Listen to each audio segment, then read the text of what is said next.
गौरव भाटिया, लेकिन यही जहां आप बैठे हुए हैं ना, राजधानी दिल्ली में, उसी से बिल्कुल पास है आगरा, जहां पर एक विचलित कर देने वाली तस्वीर सामने आई है, जहां एक पत्नी ऑटो के भीतर अपने पति को मुंह से ऑक्सीजन देती है, वो थक जाती है और उनकी गोद में उनका पति प्राण त्याग देता है।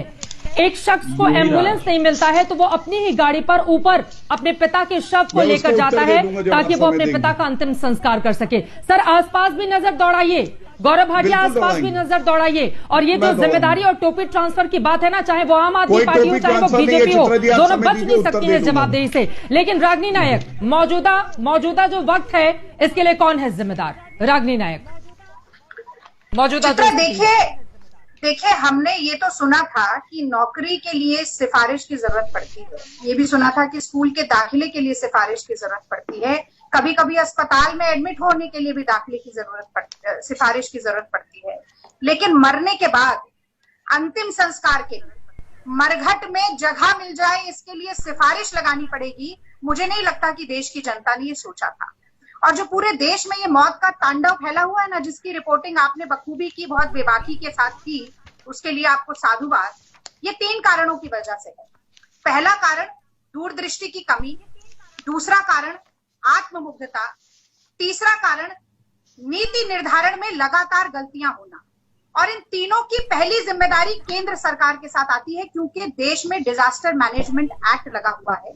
इसीलिए ऑक्सीजन को लेकर, वैक्सीन को लेकर, दवाइयों को लेकर, लॉकडाउन को लेकर जो बड़ी स्ट्रैटेजी बनानी है, जो बड़ा नीति निर्धारण है, उसकी जिम्मेदारी केंद्र सरकार के पल्ले में आती है।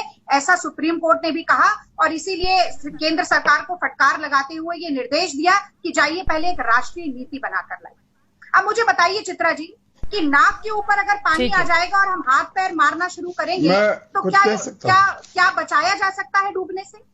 यदि प्यास जब लग जाए पूरे देश को और आप कुआं कूदेगी केंद्र सरकार, तो क्या वो प्यास बुझ सकती है? मैं जानना चाहती हूँ, आज गौरव भाटिया जी ने कहा 551 PSA ऑक्सीजन जनरेशन प्लांट लगाए जाएंगे। भाई, अगर लगाए जाएंगे तो इसका मतलब है कि पहली से दूसरी वेव की तैयारी तो हो नहीं सकती, क्योंकि उसका समय तो निकल गया। और शायद वैसे ही लगाए जाएंगे जैसे 15 लाख रुपए आने थे, जैसे कि 2 करोड़ नौकरी मिलनी थी, जैसे काशी को क्योटो बनाना था, जैसे 100 स्मार्ट सिटी बनानी थी, और जैसे बिहार में चुनाव के वक्त मुफ्त टीकाकरण की घोषणा की गई थी। अब समस्या ये है चित्रा जी कि मोदी जी के जुमलों के पिटारे से हर कुछ एक दिन में एक नया शुगुफा, एक नया नायाब हीरा निकलता है। तो अब 551 ये प्लांट बनाने की घोषणा कर दी गई है। घोषणा नहीं चाहिए थी, देश को नीति चाहिए थी और नीति पे काम चाहिए था।